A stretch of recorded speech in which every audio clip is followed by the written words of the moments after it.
Teman-teman, kamu harus nonton ini. Salam sehat dan bahagia selalu. Quran sebenarnya tahu bahwa orang Kristen itu tidak menyembah tiga Tuhan. Kalau Anda, ini mungkin agak berat bagi sebagian kita ya. Kalau Anda ingin mengetahui Kristen, Anda seharusnya tidak mengetahuinya dari Al-Quran. Anda harus baca sejarah Kristen, baca literatur Kristen. Ya. Karena Kristen yang ada dalam Al-Quran itu adalah bentuk kristologi yang berbeda dari yang diyakini oleh orang-orang Kristen. Nah, kesalahan yang banyak di kalangan orang Islam adalah karena mereka ingin memahami Kristen dari Al-Quran. Buku yang saya tulis itu sebenarnya sudah ditulis tahun 2014. Dan mungkin banyak hal yang ditulis dalam buku itu saya sendiri sudah tidak setuju.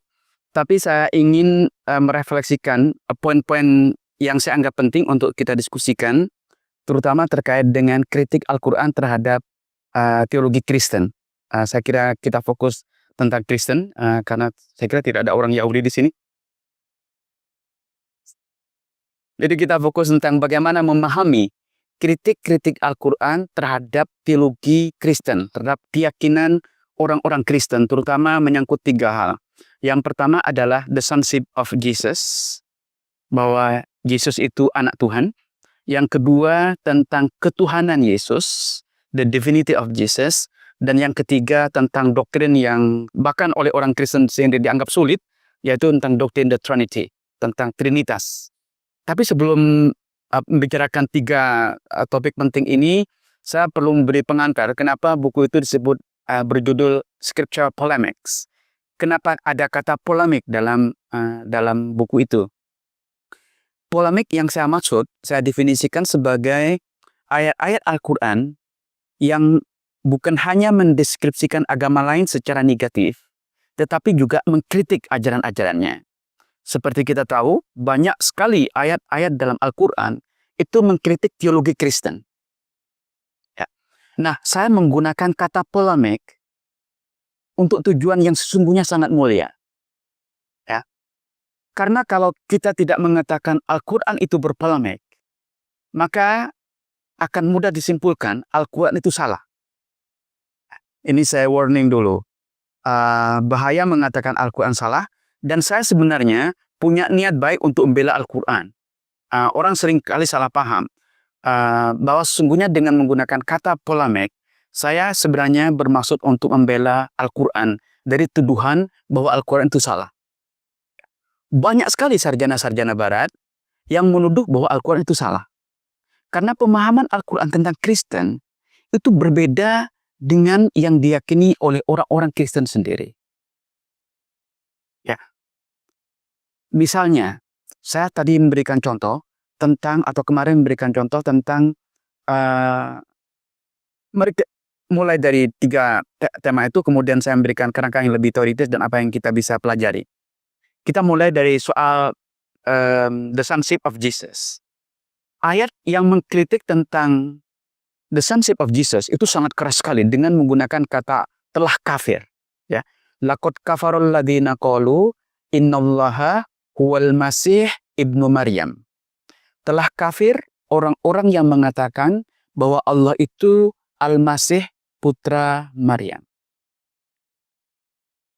Kita orang-orang Islam memahami ayat ini secara taken for granted. Kalau Anda tanya kepada orang-orang Kristen, kritik yang dilancarkan oleh Al-Quran itu sebenarnya bukan yang diyakini oleh orang Kristen sendiri. No Christian will say that Allah is God or that Allah is Jesus. Nobody will say that. What Christians say is Jesus is God, not God is Jesus. These two statements are different. The statement Yesus adalah Tuhan dan Tuhan adalah Yesus itu dua hal yang berbeda. Anda tidak akan temukan dalam Bible, dalam New Testament yang mengatakan bahwa Allah itu Yesus. Yang bisa disimpulkan dari New Testament adalah pernyataan bahwa Yesus itu Tuhan, bukan Tuhan itu Yesus. Jadi yang dikritik oleh Al-Quran adalah keyakinan yang bukan diimani oleh orang Kristen sendiri. Ya. Laqad kafarul ladzina qalu innallaha huwal masih ibnu Maryam. Telah kafir orang yang mengatakan bahwa Allah itu Isa al-Masih putra Maryam. Tidak ada pernyataan seperti ini dalam Bible dan tidak seorang Kristen pun yang mengatakan ini. Karena yang dikatakan orang Kristen adalah bahwa Yesus itu Tuhan. Bukan Tuhan itu Yesus. Ya, jelas. Kita lihat kritik tentang ketuhanan Yesus. Yang dikritik oleh Al-Quran lagi-lagi bukan keimanan orang Kristen. Kritik Al-Quran adalah laqad kafarul ladzina qalu, lagi-lagi menggunakan kata kafaro, telah kafir. Telah kafir, laqad kafarul ladzina qalu innallaha salisu salasa. Telah kafir orang yang mengatakan bahwa Allah itu ketiga dari tiga. Ini sering kali dikaitkan dengan Trinitas. Ya. Allah itu ketiga dari tiga. Jadi implisit dalam kritik Al-Quran bahwa orang-orang Kristen mengimani tiga Tuhan. Jadi Allah itu ketiga dari tiga Tuhan. Padahal bukan itu yang diyakini orang Kristen. Tidak ada, Anda tanya kepada siapapun. Tidak ada orang Kristen yang mengatakan saya menyembah tiga Tuhan. Titik. Tidak ada. Orang Kristen itu mengaku menyembah satu Tuhan. Tapi punya tiga hypostasis, tiga akronim dalam bahasa Aramaik, dalam bahasa Arab juga. Jadi tidak ada. Ya. Nah, yang lebih mengagetkan, kalau yang dikritik Al-Quran adalah tiga Tuhan, siapa tiga Tuhan ini yang dipahami oleh Al-Quran? Maka Anda akan temukan di surat Al-Ma'idah. Jadi surat Al-Ma'idah ini surat yang penuh dengan kritik-kritik terhadap Kristen. Jadi kalau Anda ingin membaca kritik-kritik Al-Quran terhadap Kristen, baca surat Al-Ma'idah, surat yang kelima di Al-Quran. Nah, dalam ayat 116, itu eksplisit disebutkan, ketika Allah berfirman kepada Isa, "A'anta qulta linnasi ittakhiduni wa ummi ilahaini min dunillah." Artinya, apakah engkau, Isa, berkata kepada orang-orang, jadikanlah saya, ini kata-kata Isa ya, yang direkam oleh Al-Quran, jadikanlah saya dan ibu saya, Maryam, sebagai dua Tuhan ilahaini. Itu dua Tuhan. Selain Allah, artinya ada tiga kan? Jadi yang dipahami Al-Quran adalah bahwa Trinitas itu terdiri dari Allah, Yesus, dan Maryam, Mary. Which is not what Trinity is all about. The Trinity consists of the Father, the Son, and the Holy Spirit. Tidak ada. Maryam itu tidak menjadi bagian dari Trinitas. Nah, sekarang kita bertanya, apakah Quran salah paham? Orang-orang Barat abad ke-19 dan banyak juga sampai sekarang, terutama mereka yang polemis, ya, yang memang anti-Islam atau menyerang Islam, mereka mengatakan Al-Quran salah paham. Ada misconception in the Quran. Karena Al-Quran salah paham tentang doktrin Trinitas. Trinitas itu tidak terdiri dari Allah, Isa, dan Maryam, tapi the Father, the Son, and the Holy Spirit. Kalau kita tidak menggunakan framework yang saya kembangkan bahwa Quran itu berpolemik, maka gampang kita menuduh bahwa Quran telah salah paham. Maka kemudian saya memunculkan istilah pendekatan bahwa Quran sedang berpolemik dengan orang-orang Kristen. Quran sebenarnya tahu bahwa orang Kristen itu tidak menyembah tiga Tuhan. Tetapi dalam polemik, tujuannya adalah memenangkan perdebatan. Jadi karena Al-Quran sedang berdebat dengan orang-orang Kristen, maka ya kalian kan menyembah tiga Tuhan. Kalian sebenarnya tidak monoteis. Gitu. Padahal sesungguhnya Quran tahu bahwa orang Kristen itu juga monoteis. Ya. Nah, jadi maksud kenapa saya menggunakan scriptural polemic? Jadi Quran berpolemik maksud saya. Karena dengan mengatakan Quran berpolemik, kita telah menghindari Quran dari tuduhan bahwa dia salah paham terhadap doktrin Kristen. Jadi tujuan saya sebenarnya mulia. Hanya orang banyak salah paham. Gimana mungkin Tuhan berpolemik? Tuhan ini kan di atas maha tahu, masa berpolemik? Tapi kalau kita menggunakan nah begini, bagaimana para ulama menjelaskan ini? Ulama itu kesulitan sekali. Kalau Anda membaca buku-buku tafsir, mereka kesulitan menjelaskan kenapa Al-Quran itu mengkritik doktrin yang tidak diimani oleh orang-orang Kristen. Jadi memang saya sengaja malam ini kita bicara hal-hal yang teologis ya, supaya berbeda dari tiga sesi. Bagaimana para ulama memahami kritik Al-Quran yang salah alamat?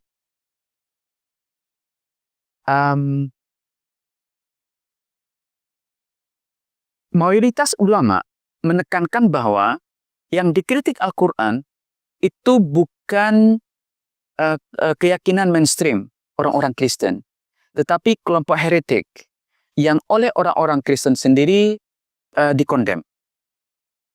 Tentang kenapa Maryam menjadi satu dari anggota dari 3 Trinitas, karena menurut sebagian ulama, itu di Arabia, abad ke-4, abad ke-5, sampai abad ke-6, itu ada satu kelompok perempuan, satu kelompok women, female Christians, they call themselves Christians, who believe in the divinity of Mary.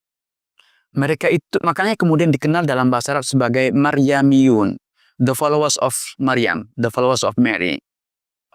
Kelompok ini dalam ibadahnya mempersembahkan sepotong roti, bread, a piece of bread, yang bread dalam bahasa Greek, Yunani itu disebut dengan kolorida, dan karena itu kemudian kelompok ini disebut dengan Koliridians. Anda kalau Google Koliridians, itu adalah kelompok di Arabia pada abad ke-4, abad ke-5 yang eksis, yang ada di sana, dan mereka menyembah Maryam sebagai Tuhan. Ya. Jadi menurut sebagian ulama karena mereka juga tidak bisa, kenapa Al-Quran mengkritik doktrin yang tidak diyakini oleh orang Kristen? Ini kan perlu penjelasan. You have to explain this. How you explain that the Quran criticizes a Christian teaching that is not believed in by Christian themselves? Nah, karena itu para ulama berargumen begini, oh enggak, yang dikritik Al-Quran adalah kelompok heretik, bukan mainstream Christians. Kelompok heretik yang meyakini Maryam sebagai Tuhan. Nah, mereka kemudian membangun satu argumen bahwa Arabia pada abad ke-4, ke-5, ke-6 itu isolated dari 2 peradaban besar. Jadi dari Bizantium yang Kristen dan Persia yang Zoroastrian. Nah, orang-orang heretik yang tidak meyakini doktrin Nisia, jadi ada 2 konsili, council yang mendefinisikan tentang doktrin Kristen, terutama yang dua yang besar pada tahun 325 Masehi, itu ada Nicene Council, konsili Nisia, yang merumuskan tentang siapa Tuhan, status Yesus. Ya. Apakah Yesus itu satu nature, two nature? Kalau Yesus itu 2 nature, kemudian siapa yang ketika di crucified, itu siapa yang mati? Tuhankah yang mati atau manusiakah yang mati? Maka kemudian dirumuskan Yesus itu 2 nature, dua watak, ya, manusia sepenuhnya dan Tuhan sepenuhnya. Tapi kemudian ada perdebatan lagi, ada Arian, ada macam-macam, Alexandria berdebat. Lalu bagaimana dengan Maryam? Apakah dia bisa dikatakan sebagai ibunya Tuhan? Maka kemudian muncul istilah Theotokos, ya, Maryam sebagai ibu Tuhan. Jadi ada dua perdebatan yang muncul pada abad ke-4 dan ke-5 dalam tradisi Kristen yang merumuskan konsep teologi. Nah, orang-orang yang menolak ajaran Nisia, konsili pertama itu, yang tetap meyakini punya keyakinan berbeda, mereka lari dari Bizantium. Ini narasi yang dibangun oleh kalangan ulama klasik. Jadi orang-orang Kristen yang tidak meyakini rumusan teologi Nisia. Nisia itu satu daerah ya mereka lari ke Arabia, dan karena terputus hubungan maka mereka berkembang menjadi kelompok heretik. Jadi Arabia itu kalau dalam literatur abad 19 itu dikenal sebagai the motherland of heretics. Karena orang-orang heretik itu tinggal di Arabia, mereka terputus dengan Kristen yang mainstream di Bizantium. Nah, persoalannya adalah, dan karena itu, ini ada seorang Kristen besar sekali yang pernah menjadi utusan gereja dan dipercaya untuk bahkan mengislamkan Arab waktu itu, namanya Samuel Zimmer. Samuel Zimmer, Anda bisa Google namanya Samuel Zimmer. Itu pernah diberi kedudukan besar di Arabia. Bahkan tahun 50 itu ada kontroversi di Azhar karena Samuel Zimmer ini menyebarkan selebaran untuk mengkristenkan mahasiswa-mahasiswa di Azhar. Itu ribut tahun 50 ya. Karena ini orang Kristen mau mengkristenkan Azhar ya, yang kiblat bagi orang Islam. Nah, Zimmer ini punya argumen yang menarik. Kata dia, yang relevan dengan diskusi kita. Kata dia, pantas saja Muhammad itu membuat agama baru. Karena dia tidak tahu Kristen yang benar. Yang dia tahu adalah Kristen yang heretik. Karena Arabia is the motherland of heretic. Karena itu, kata Zimmer, wajar Muhammad itu membuat agama baru, karena yang dia tahu bukan agama Kristen yang benar. Yang dia tahu adalah agama Kristen yang heretik. Hanya dalam penelitian mutakhir, sulit argumen bahwa Arabia terisolasi itu sulit dipertahankan. Nah, seperti yang saya argumen pagi ini, bahwa Al-Quran sendiri itu menggambarkan Arabia tidak terisolasi seperti yang kita bayangkan. Orang-orang Arabia sangat sophisticated, mereka melakukan perdebatan teologis yang sangat canggih, berbeda dengan gambaran dalam literatur Muslim bahwa Arabia itu adalah daerah yang primitif. Jadi dalam penelitian mutakhir, Arabia itu tidak lagi bisa dikatakan sebagai daerah yang terisolasi sehingga menjadi kumpulan orang-orang heretik. Nah, jika Arabia bukan terisolasi, kenapa Al-Quran mengkritik kelompok yang heretik? Itu satu pertanyaan yang sulit kita jawab. Pertanyaan kedua adalah, jika yang dikritik Al-Quran adalah kelompok heretik, bukan Kristen secara umum, kenapa Al-Quran menggunakan tuduhan kepada Kristen secara umum, bukan sebagian orang Kristen, Ba'dul Nasara misalnya? Kenapa menggunakan kata Kristen secara umum? Bahkan kata Nasoro yang digunakan oleh Al-Quran itu juga menarik. Karena orang Kristen tidak menyebut diri mereka sebagai Nasoro. Tidak ada orang Arab Kristen who call themselves Nasoro atau Nasrani singularnya. Tidak ada. Orang Arabia, orang Arab Kristen, they call themselves Masihiyun, pengikut Al-Masih, the followers of the Messiah. Semua agama yang digunakan oleh orang-orang Kristen, bahasa Greek, semua bahasa menurut saya, yang digunakan oleh orang-orang Kristen, tidak ada yang menggunakan kata Nasrani atau Nasara. Greek atau Aramaik, Syriak Aramaik, itu tidak menggunakan kata Nasara.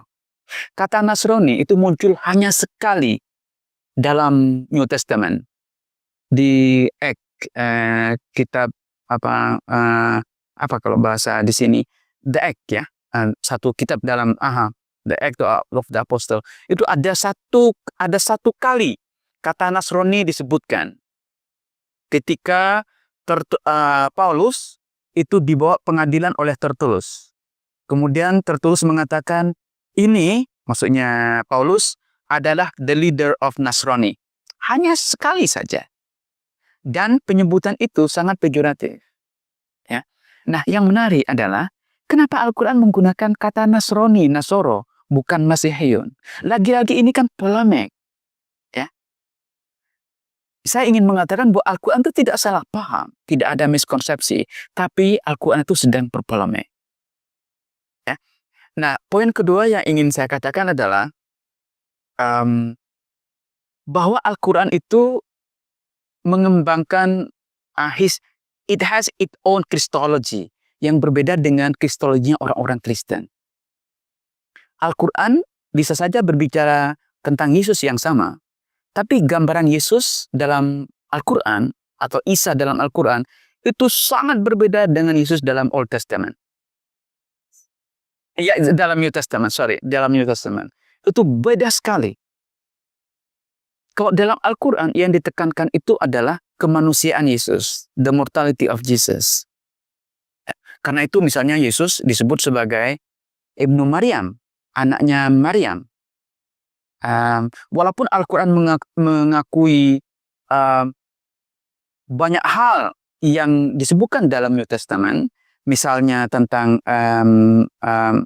the miraculous birth, ya, bahwa Yesus lahir tanpa bapa, itu diakui oleh Al-Quran, bahwa Yesus itu diangkat, ya, rafi'uka ilayya, kata Al-Quran, saya mengangkatnya. Jadi kebangkitan Yesus itu diakui dalam Al-Quran, banyak miracle Yesus diakui dalam Al-Quran, bahkan ini menarik, beberapa mukjizat Yesus yang diakui dalam Al-Quran itu tidak ada dalam Injil yang kanonikal, yang 4. Tidak ada. Misalnya Yesus bisa berbicara ketika dia kecil, masih bayi. Itu tidak kita akan temukan dalam Injil, dalam Gospel, tidak akan temukan. Atau yang menciptakan toiron, burung, itu juga tidak ada. Dalam dalam Gospel itu tidak ada. Ini kan menarik. Jadi bahwa Yesus bisa menyembuhkan orang yang sakit, bisa bahkan beri hidup orang yang sudah mati, itu diakui oleh Al-Quran. Ya. Tetapi dalam banyak hal lain, deskripsi Al-Quran tentang Yesus itu berbeda sekali dengan deskripsi New Testament tentang Yesus. Jadi Al-Quran itu mengembangkan kristologi yang berbeda dengan Kristen. Nah, implikasi dari pandangan Quran yang berbeda ini, kalau Anda, ini mungkin agak berat bagi sebagian kita ya, kalau Anda ingin mengetahui Kristen, Anda seharusnya tidak mengetahuinya dari Al-Quran. Anda harus baca sejarah Kristen, baca literatur Kristen. Ya. Karena Kristen yang ada dalam Al-Quran itu adalah bentuk kristologi yang berbeda dari yang diyakini oleh orang-orang Kristen. Nah, kesalahan yang banyak di kalangan orang Islam adalah karena mereka ingin memahami Kristen dari Al-Quran. Anda tidak akan pernah paham Kristen kalau Anda hanya cukup dengan membaca Al-Quran. Karena Al-Quran itu mengembangkan kristologi. Ini poin saya. Karena Al-Quran mengembangkan kristologi yang berbeda dengan yang berkembang dalam tradisi Kristen sendiri. Satu contoh misalnya, dalam Al-Quran, Injil itu seperti halnya Taurat. Taurat itu diturunkan kepada Nabi Musa, maka Injil itu diturunkan kepada Nabi Isa, seperti halnya juga Al-Quran diturunkan kepada Nabi Muhammad. Maka Al-Quran tidak pernah menyebut kata Injil in plural. Nggak ada Gospels, only Injil, one singular. Dan ini kemudian, kalau kita kemudian menghakimi Kristen dengan Injil ini, maka kemudian banyak kesalahpahaman yang menjadi akibat berikutnya. Seperti misalnya, orang akan menuduh bahwa kitab Injil yang sekarang itu sudah corrupted. Sudah corrupted. Itu disebut dengan konsep tahrif. Kenapa? Karena orang Islam meyakini Injil itu diturunkan kepada Nabi Isa. Karena orang Islam menyebut Isa sebagai Nabi. Itu disebutkan di-reveal kepada Nabi Isa sebagaimana Taurat diwahyukan kepada Nabi Musa. Sementara Injil ditulis oleh bukan Nabi Musa, bukan Nabi Isa. Ditulis oleh para pengikutnya, murid-muridnya. Bahkan orang yang tidak bertemu dengan Yesus sendiri. Ini menjadi kesalahpahaman ya, karena kita ingin melihat Kristen dari kacamata Quran. Ini poin saya. Jadi Quran itu punya kristologinya sendiri yang berbeda dengan Kristen. Jika Anda ingin memahami Kristen, baca literatur dan sejarah Kristen. Jangan menjadikan Quran sebagai standar untuk menghakimi Kristen, karena kristologi Quran berbeda dengan kristologi Kristen. Ini saya kira poin penting, karena kita seringkali berhenti dari Quran. Ya, betul, Quran itu kitab hidayah, iya gitu. Tapi seharusnya tidak dijadikan sebagai sebagai patokan untuk menilai yang lain. Kalau Anda menjadikan Quran sebagai patokan, ada banyak sekali kesalahpahaman. Contoh yang lain, misalnya cerita-cerita tentang biblical stories dalam Quran. Itu banyak sekali yang berbeda dengan yang ada dalam Bible. Saya ingin kasih contoh karena kita diskusi tentang Kristen. Dalam surat Al-Maidah, itu kemudian kenapa surat yang kelima disebut Al-Maidah? Karena kata Maidah itu muncul sekali, 120. Ya. Ketika Hawariyun, murid-murid Yesus, itu berkata kepada Yesus, Hal yastati'u rabbuka an yunazzila alaina ma'idatan minas sama. Bisakah Tuhanmu? Ini waqalal hawariyun. Hawariyun, murid-murid Yesus berkata, bisakah Tuhanmu menurunkan dari langit ma'idah, hidangan, meja, untuk kita semua? Ini menarik. Karena kalau Anda baca Bible, Anda baca New Testament, Anda tidak akan temukan episode dalam hidup Yesus. Tidak ada. Tidak ada. Tidak ada. Jadi tidak ada episode di mana murid-murid Yesus berkata seperti ini. Tidak akan Anda temukan. Yang menarik adalah, ini yang menarik. Yang menarik adalah, ada episode dalam hidup Nabi Musa. Ketika Nabi Musa ada di gurun, di wilderness, para pengikutnya bertanya, bisakah engkau mendatangkan mendatangkan hidangan dari langit? Ya, jadi bahasanya, redasinya mirip sekali.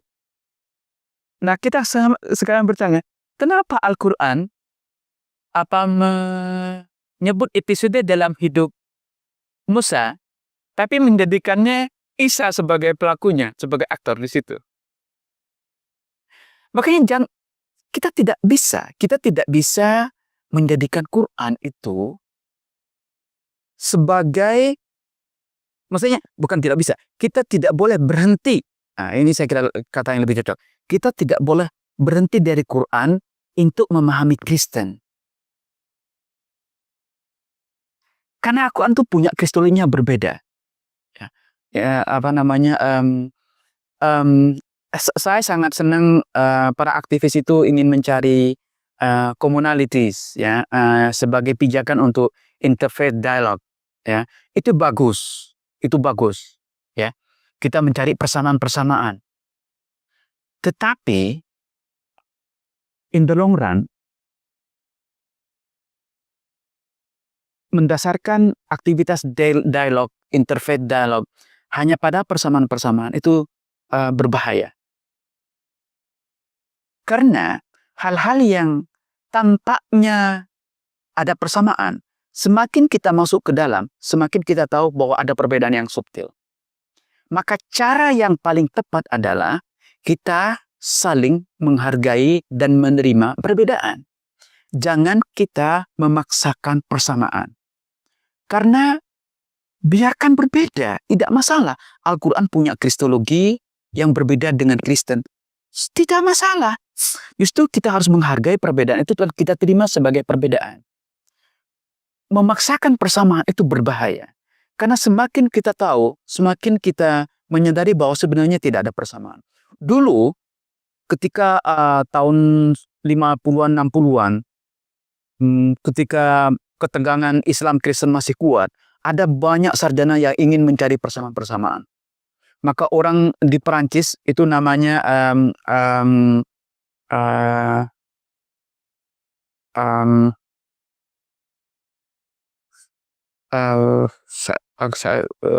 main his name.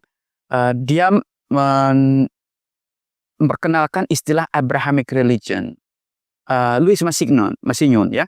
Louis Massignon itu salah seorang yang punya pengaruh pada Konsili Vatikan II, sehingga lahir yang disebut dengan Nostra Aetate, sikap gereja terhadap agama-agama non-Kristen. Ya. Dia salah satu orang yang punya pengaruh. Nah, Massignon itu, waktu itu dia ingin mencari persamaan-persamaan. Karena itu dia memperkenalkan istilah Abrahamic religion. Bahwa dia orang pertama yang memperkenalkan istilah Abrahamic religion itu Louis Massignon ini. Karena dia ingin ketegangan antara tension, ya, antara orang-orang Kristen, orang-orang Yahudi atau Muslim dan Kristen itu bisa dikurangi kalau kita menyadari bahwa kita berasal dari rumpun yang sama.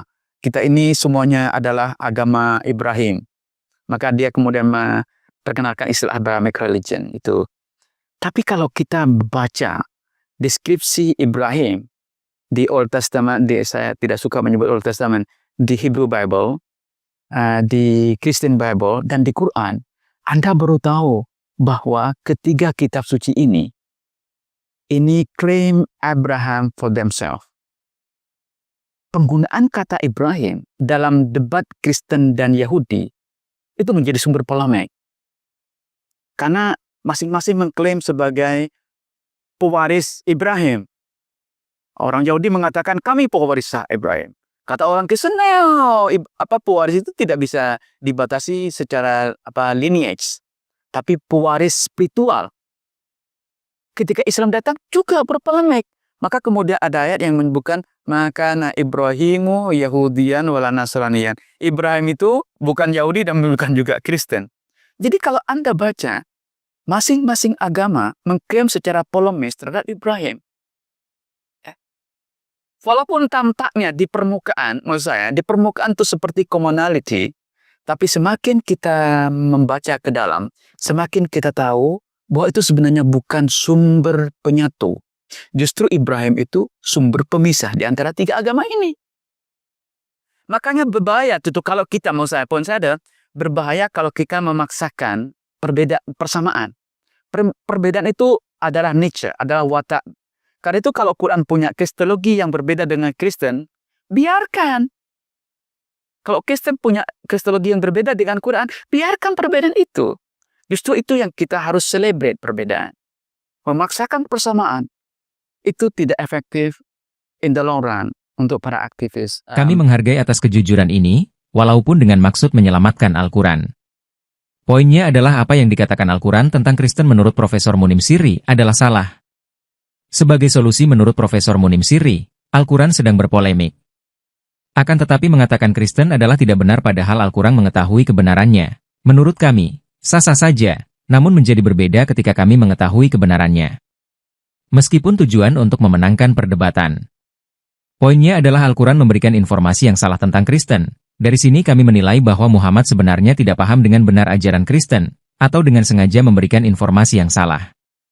Dan menurut Profesor Munim Siri ini dilakukan dengan sengaja untuk memenangkan perdebatan. Maka dari itu Profesor Munim Siri berkata, kamu tidak akan mengenal dengan benar kekristenan jika melihat dari sudut pandang Al-Quran. Harus dari sudut pandang Alkitab Kristen. Jangan memahami Kristen dari sudut pandang Al-Quran, ini sungguh tidak baik. Semoga video ini bermanfaat, salam sehat dan bahagia selalu. Ingat berbeda itu tidak selamanya buruk, menurut Profesor Munim Siri perbedaan itu adalah kodrat yang harus kita syukuri, dan biarkanlah itu terjadi.